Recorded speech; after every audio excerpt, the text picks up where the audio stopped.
A lot of times budgeting gets a bad rap because it's often thought about as looking backwards, looking at the past and what you did last month, and sometimes shame and guilt of what you spent. But there's a way to make it forward-facing, future-looking, and focused on what you need to do next month and next year. And that's what we're going to talk about today. Welcome to the Military Money Manual Podcast, where every episode is all about achieving financial independence in the military faster than before. We believe personal finance shouldn't be boring or intimidating.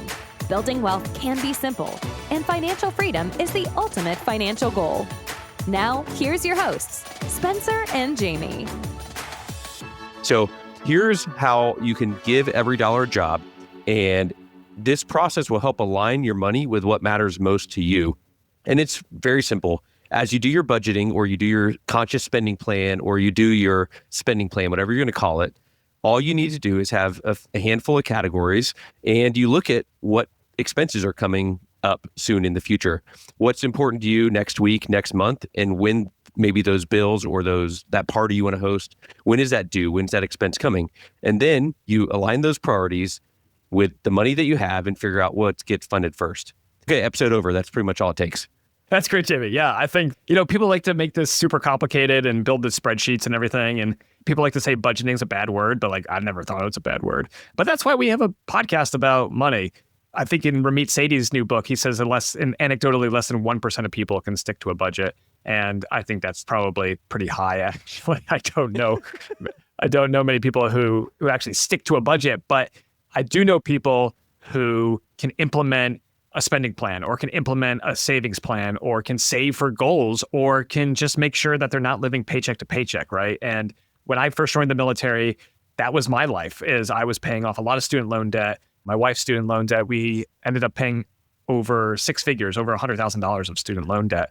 We were living paycheck to paycheck. It was hard. It was really hard. And it sucked. We couldn't go to weddings. We couldn't go on ski trips. There was things that we had to say no to. Well, we didn't have to say no to, but we said no to because we had that Dave Ramsey gazelle-like intensity on paying off our debt. We were obsessed with paying off our debt, which was good in that it enabled us to, today, we live at such a ridiculous quality of life, high standard of living that we couldn't even have dreamed of when we first got started. We reached that finish line. We reached that goal so much faster than we even thought was possible. And I think that's got a lot to do with how humans don't understand exponential growth and compounding growth. But when you can give every dollar a job, which is the YNAB method, used to stand for you need a budget, YNAB, but they've since rebranded and now it's just YNAB. And you can find it in the App Store. You can find it at ynab.com. But what they like to do is they get away from being, like you said, from focusing on your past and punishing yourself for, we spent $10 more on groceries last month than we were supposed to. It's that's okay. Move on. What are you going to do in the future? You have a car insurance bill that's coming due in 6 months. That's great. You have 6 months to prepare for that. It should not come as a shock. It should not come as a surprise. You just got to save the date. Okay. Add it to your spending plan and start setting that money aside so that when that wedding approaches, you're not scrambling to find the funds to attend the wedding and to, buy a gift, and you're not dipping into your emergency fund to cover that expense. Or taking credit card debt out for something like that. And we had YNAB founder Jesse Meekum on episode 58 way back in November of 2022. Seems like forever ago, but it was really cool to talk to him. He's got a good podcast. They have a great method. He's also got a book. So we kind of borrowed a little bit of this from their revised philosophy. They used to have 4 rules, but really what we're going to talk about is 5 questions that you can use to help decide what to do with your spending. And this would be with money that you already have, whether it's today's paycheck that I need to use for next month's expenses, or money that comes in as a bonus or Christmas gift or whatever. But it's very, very easy to apply these 5 questions to your everyday spending. So let's say I get paid today and my wife and I are sitting down and we're looking at what we need to do with this money. The first question you can ask is, what does this money need to do before I'm paid again? So in the military, most of us, if not all of us, get paid every 2 weeks. We will literally pull up our Google Calendar and we will look at events that are coming up, like kids' birthday parties or the first day of soccer. And so we know we're going to need to pay like dues for the MWR league, or we're going to need to buy cleats for the kids. And we will literally look at the calendar and see what's coming up. It's not just about Christmas and it's not just about vacations, but the more intentional you can do with these spendings, it brings a sense of reality into your spending plan. And you can't really start that journey of being intentional with the money you have for future expenses until you're clear about how much money you have and what it needs to do before any more money comes in, so that you're not spending it on things that are not as important as the things you have planned. I think that reality check is really important, Jimmy, because I think a lot of people, they think, oh, I'm getting paid $3,000 a month, $4,000 a month. And they're like, oh, well, that means I can rent a place for $2,000 a month, and then I can get a Toyota Tacoma for $1,000 a month, and I can $500 for groceries and $500 for everything else. And oh, sweet, there we go. That's $4,000. And then they start looking at, oh man, I didn't factor in insurance for my new Toyota Tacoma, and that's due in 3 weeks. And oh shoot, that's a lot of money that I didn't really account for. And oh, like groceries actually cost a little bit more because I'm feeding 2 people now because I'm dating someone, or whatever it is. You create this financial system based on like a number in your head, but humans are really good at spending money, and our capitalist system is really good at marketing and advertising to you. And I remember when I was young and just joined the military, it felt like everybody was just like clawing to get my dollars out of my pocket. I mean, the MWR, right, or the squadron snack bar, right? They're like, oh, you got to pay in $100. That's what every new lieutenant has to do. It's like, okay, great. There goes another $100. Oh, you got to do this thing, 4 weeks deposit for your new rental. Okay, well, there goes another couple $1,000s. And it just seems like there's always something. There's always something coming up. And I think that's why it's really important to have this reality check. And first of all, like start treading water and stop the drowning, stop the bleeding.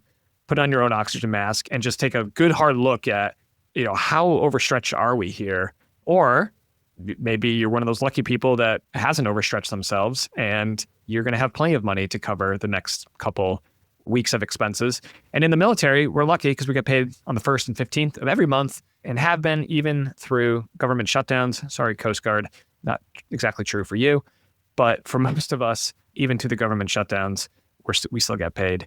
And in fact, we even get paid early through some of the military-friendly banks like USAA, Navy Federal, Penn Fed. So we can count on that paycheck coming in on the 1st and 15th of every month. And we just need to make sure that we ask the question, what does this money need to do before I'm paid again? The next question we're going to ask is kind of what Spencer already mentioned of what larger, less frequent spending do I need to prepare for? So that might be vacation. It might be your auto insurance bill if it's paid every 6 months. It might be a quarterly estimated tax payment. This gives you a sense of stability. And when you have that stability in your spending plan, it reduces the stress and uncertainty.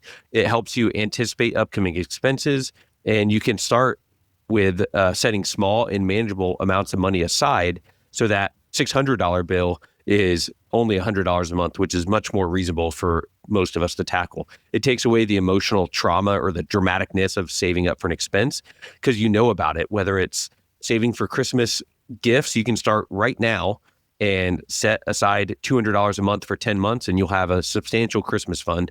Or you can take out credit card debt in December and November because you didn't think ahead. We know that your car is going to need tires one day. Maybe it's next month, maybe it's 6 months, maybe it's 2 years from now. Do you need a tire fund or a bucket in your Ally account labeled tires, and you start putting money aside for that? So I think future you will greatly appreciate if you can think ahead a little bit and look out into the future of what's coming up for those big irregular expenses. The biggest thing is that there's always expenses that crop up, and Morgan Housel talks about in The Psychology of Money that it just helps to have savings. Like there's just always something, whether it's a flight home because somebody's sick, or for instance, just this morning, I had to call a tow truck to get my camper van towed to an auto repair shop. And I got a check engine light on and the van won't go over 25 miles per hour. So there's something wrong there, and it's probably going to be a 4-figure something wrong. But I know that happens with auto vehicles. So my wife and I have a fund set aside that just covers maintenance and whatever kind of lifestyle you have, but you might want to throw in $100, $200 a month into there. and just let it build up. And in fact, it can even be, if you're over saving into it, if you don't have a car payment, you could be making a car payment to yourself and be saving for the next car that you're going to buy in a couple of years, 3, 5, 7 years. That's a concept that I took from Dave Ramsey at a very young age, where once you've paid off your car, keep making those payments to yourself and keep saving and keep investing. And eventually you're going to get to the point where you're never going to have to finance a car again if you don't want to. You'll always have the cash there to be able to purchase a car. I remember the first time that I got a insurance bill at the 6-month interval that I wasn't expecting. And it was like, how on earth am I going to come up with the money? It was, I don't know, $550 or $600 that we just didn't have accounted for. And that is not fun. And those are examples of the types of things that happen in money that make money seem stressful or frustrating. And by trying to identify some of these things ahead of time, you can win back some of your confidence and your resilience in there for sure. So the next question, Jamie, that YNAB came up with is, what can I set aside for next month's spending? And what this does is it builds resilience into your plan. So you're proactive instead of reactive. So you're looking ahead and you're saying, okay, I've taken care of this month's bills. I've taken care of the expenses that we're expecting this month, looking at the calendar. Now let's take a look at next month. And let's say that we have $500 left over. And we might say, okay, we're going to set aside $200 because I can see that in the first week of next month, the kids' soccer travel team dues are due. It's going to be way more than $200 though. Sorry. Yeah. Shows I don't have kids, right? So when you build in breathing room, it allows you to rest easier and it frees up mental space for more fun activities. And it really just it fits in well to the previous question of what larger, less frequent spending do I need to prepare for? And it's really just about, it's about starting to get ahead on your savings and your spending so that it doesn't feel like every paycheck is like that bottle of water that you have to dump on the grease fire. And as soon as you've finished dumping that water on it, the grease fire flares up again. And you're like, oh my gosh, am I ever going to get ahead? Am I ever going to stop living paycheck to paycheck? And I'll tell you, once you break that cycle and you start having savings and having accumulated assets such that when that bill, that 6 months insurance bill, which should not be a surprise, you knew it was coming when you signed up for insurance 6 months ago. When it comes in the mail, you're like, it's okay. We've got the savings. They're set aside. It's already taken care of. And we've got our system set up and hopefully it's all automated. I think that's one of the key things that you can add to when you're asking all these questions is, how can I build a system? How can I build an environment in which me and my partner, my spouse, my wife, my husband, in which our family, or just you, if you're single, a system, an environment in which we can thrive and not just survive, but really start getting ahead and start living the life that we want. Ramit Sethi likes to talk about living your rich life. And I don't necessarily think you have to live a rich life. I just want you to live a good life. I just want you to live your life. And the less that you have to listen to money podcasts, I mean, I would love it if everybody listened to our podcast, Jamie, but frankly, I'll tell you what, I don't listen to a whole lot of financial podcasts. And that's because I've solved a lot of the money problems in my life by setting up systems and allowing the computers and all the wonderful technology that we have today just take care of everything in the background. So automatic credit card payments, automatic transfers. So when the paycheck comes into the checking account, boom, some money goes off to savings. Boom, some money goes off to my Roth IRA. Boom, some money goes off to another savings account. And you create these separate buckets so that it's not all commingled and you're like, oh man, there's $10,000 in there. What was I saving for again? And you had to go check your spreadsheet that you haven't updated in 3 months. No, don't bother with all that. Just set up the sub accounts, put money in there. And when the insurance bill comes, you look at your insurance account and you're like, oh yeah, that's right. I've been saving $50 every paycheck for the last 6 months and I've got this covered. It's okay. And we now have a resilient system because we're setting aside money, not just for this month's expenses, but next month's expenses as well. This is a little embarrassing to share, but I'll share it because it might encourage someone. And I know at least probably one friend that'll text me and make fun of me for it, but it's okay. I used to go through and put every single payday for USAA early pay in the calendar, because it was a big deal that money was going to come on the 12th instead of the 15th. Or if there was a long pay period, you would use Kate Horrell's calendar. She's got a great one on her website we would use every year. And I would go through every paycheck for the whole year and put it in my calendar, so I knew which periods were going to be longer for the grocery bill and when the paycheck was going to come, because it just, that grease fire analogy, Spencer, like I've never heard that. That is exactly what it felt like for many, many years of my financial life. It just getting it out temporarily, like just enough to like take a breath and then it catch on fire again.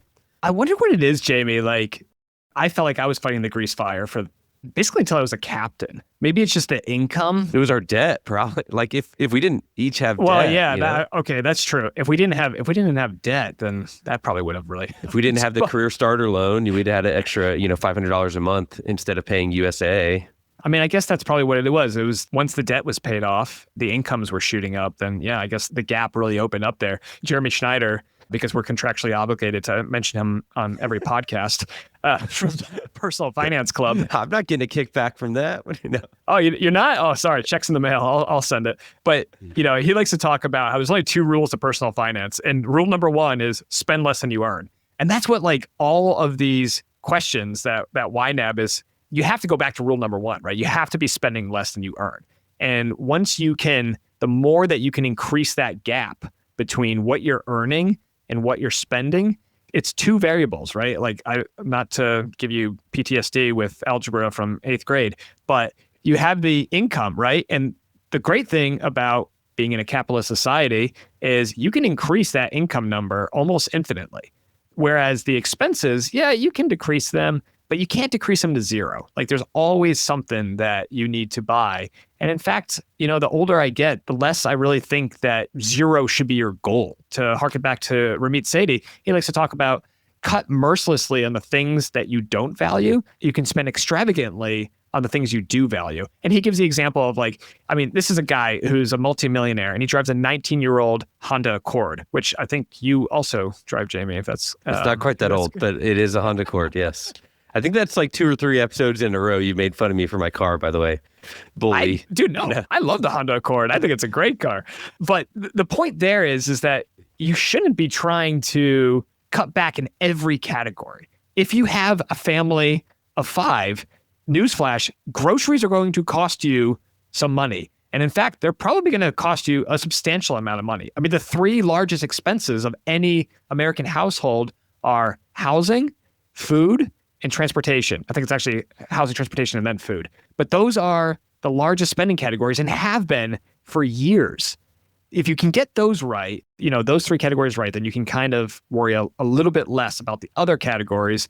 And it just frees up more cash flow, more capital, more of your mental bandwidth so that you can spend on the things that make you happy and make your partner happy and make your family happy.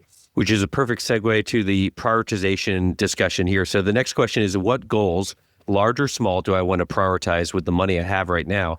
This allows you to create experiences or a vision of what you want to be in a year or when you get older or at retirement. Maybe funding something like a weekly coffee date with your best friend is really important to you. Maybe it's an annual family vacation or a girls trip once a year. Maybe it's an annual couples trip where it's just you and your spouse go away for the weekend without the kids. Those goals, and then setting those in a priority and funding them in your budget, will allow you to actually realize those things. It's not like I'm gonna put it out there and manifest it into existence. It's not like that, but yeah, there you go. But it is like I'm setting a goal and I'm putting money behind it to prioritize it, and then it will come to fruition because you've set it as a priority and assigned money to it. There's time, attention, and money. If you have a goal and you put your attention on it, at first you're just going to have your attention. That's all you can put on it. But then you can utilize the other levers of time and money, start saving for that goal. You can pull your attention back, focus on other things like increasing the amount of money you have or increasing the amount of time you have by living a healthy and athletic and fun and energetic life. And then you can just let the money go to work. Because what's pretty crazy about this whole capitalist system that we've set up, Jamie, right, is when you don't spend $1 today, that's capital. That is, you worked an hour and you were paid for it. And instead of going out and immediately consuming it and spending it on delicious Indian food like I did tonight, you decide, I'm going to set that dollar aside and I'm going to invest it into a productive asset. And there's all kinds of examples of productive assets, right? Like we like to talk a lot about buying companies on this podcast. And people might say, what? You guys never talk about buying companies. Well, we call them stocks in America. And what we're talking about is buying shares of companies through index funds, like inside the thrift savings plan, like in the TSP. And when you defer consuming that dollar and you invest it, it's returned to you in the future as more dollars. And in fact, even more dollars than the money supply was inflated. Because a lot of people, inflation's a hot topic at the moment, and it has been for the last couple of years. That's the crazy thing, right? Is that when you invest in income producing assets that appreciate over time, not only are you beating inflation, but you're getting a real return on top of that because you said, well, I'm not going to consume that right now. I don't need to spend every single dollar I get. I'm going to invest some of them and they're going to be returned to me in the future. And it's going to be even more than I put in, even more than inflation. There's going to be a real return there. When we're talking about setting goals, large or small, what do you want to prioritize? That's what we're talking about is we're saying, okay, set these goals and then use the tool of savings and time and let compounding interest go to work and let that do the heavy lifting. The further out your goal is, the more time that you allow for compounding interest to do the heavy lifting. And, there's all these examples of like, if you save, $200 a month, how long until you're a millionaire? But what's crazy is how much of the gains come from the growth of the investment and not from the money that you're putting in. It depends, on the growth rate and everything. But like, let's say, over a 40-year period, you become a millionaire. Well, you only invested $200,000 and $800,000 of the $1 million that you've now own came from the compounding returns. That's why I think this question is so important is you want to set goals. You want to set large goals. You want to set small goals too. And a small goal, when we first started out, Jamie, my wife and I had, I think it was like $20 every 2 weeks. That was our spending money. That was our walking around money. It was tight. It was probably too tight, but that's what we decided. We couldn't stand being in debt. We couldn't tolerate it. And so we sacrificed a lot. And I'm not saying that that's the way to do it. In fact, if I was talking to my old self, I'd probably say, hey man, relax. Like one day you're going to have way more money that you're going to know what to do with. And you're not going to have as much time or energy as you do now. So go do things that you want to do, even if it means that you don't max out your Roth IRA this year. Just a quick note from one of our sponsors, and we'll be right back to the show. Hey, Spencer, I've heard about this free Amex Platinum card for military service members. Where can I go to learn more about this? Great question, Jamie. I've got the Ultimate Military Credit Cards course at militarymoneymanual.com/UMC3. It's a 100% free email-based course, and I explain exactly how to verify your eligibility for credit card annual fee waivers with the Military Lending Act, or MLA, and the Service Member Civil Relief Act, or SCRA. The Ultimate Military Credit Cards course is a beginner's guide to travel hacking and opening up your first annual fee-waived credit card while you or your spouse serves in the U.S. military. There's no spam, no fluff, and the only emails you'll get from me are related to military credit cards. You can unsubscribe at any time, and there's zero cost to you to sign up. You can sign up right now for free at militarymoneymanual.com/UMC3. Again, militarymoneymanual.com/Uniform Mike Charlie 3. And now back to the show. Spencer, the fifth question is another one that's special to me because as an optimizer, I like things to go perfect. But this question is important. What changes do I need to make, if any? And when we had Jesse Meekum on the podcast before, the founder of YNAB, he talked about they had a rule at the time, roll with the punches was one of their guidelines. This rule is all about flexibility, or this question is all about flexibility, because just actually last month, I was, looking at funding my February. We did not spend as much as we expected on grocery, but we spent more than we expected on eating out. So I can either look back and analyze it, or I can just roll with the punches. And obviously something came up that changed our priorities, or life was busy or whatever. So I just reallocate the money and move on. And it's not about guilt or stress or second guessing, but you just get this buffer in there when you start being intentional with your money and prioritizing, where you overspent by $10 because you needed shampoo at the grocery store that you didn't, like, God forbid, you didn't know how to forecast that 45 days ago. Your home budget is $7.99 over. Some of our listeners might be really stressed about that situation, and I can either confirm or deny if that ever happened to me. But you just got to roll with the punches sometimes, and you can't make it perfect. It's never going to be 100% correct. You set your priorities, you do your best, you reallocate money, and then move on if it's a little bit off. I think it's a great rule, Jamie. And I wish I had known about this rule or this question when I was younger, because I think it would have removed a lot of stress from my life, because it was stressful when, we reviewed the budget and it's like, oh, we spent more than we wanted to on going out to eat with friends or buying drinks or, whatever it is. And did we even care about that after a month or two? Probably not. And do we care about it 5, 10, 15 years from when it happened? No, absolutely not. Like you, Jamie, I was a born optimizer as well. When I learned about compounding interest when I was like a young preteen, I was pretty cool. The ladies must have loved your spiel about compound interest. Yeah. And I would like build these like exponential growth graphs and be like, oh my God, if I just start investing, $100 today, look how much money I'll have when I'm 30 or 40 and now all those numbers have passed and now I'm almost 40. So hopefully I bet I should go back and find those spreadsheets. Actually, that'd be pretty cool. But the point is that you need a measuring stick, right? You need some data. Like, you don't want it to be a surprise that, oh my gosh, we spent $10,000 last month on travel, right? Like, you want that to be an intentional thing where you're like, hey, we're booking our big annual family trip. We're going to rent the house. We're going to buy airfare for everyone. We're going to fly everyone in, and it's $10,000. And you go and you look at your account and you're like, yep, there it is. Like, we've been saving since we did this trip last year, and we've got $10,000 in there. Okay, let's go. Start throwing it on the Chase Sapphire Reserve. Start throwing it on the Amex Platinum card. And, when the bill comes due, we know that we've got the cash there to cover it. I guess what I'm trying to say is you want to make your surprises small. So if, let's say you have $100 a week for going out to eat, going out and getting drinks with the boys or girls. And, at the end of the month, you look back and instead of spending $400, you spend $500. And maybe you just say like, you know what, I didn't even go out that much, and it's $20 to buy a cocktail these days. So yeah, I'm going to make it $500 of going out money every month. And that means I'm going to drop $100 in a different category. The YNAB software makes that really easy to do.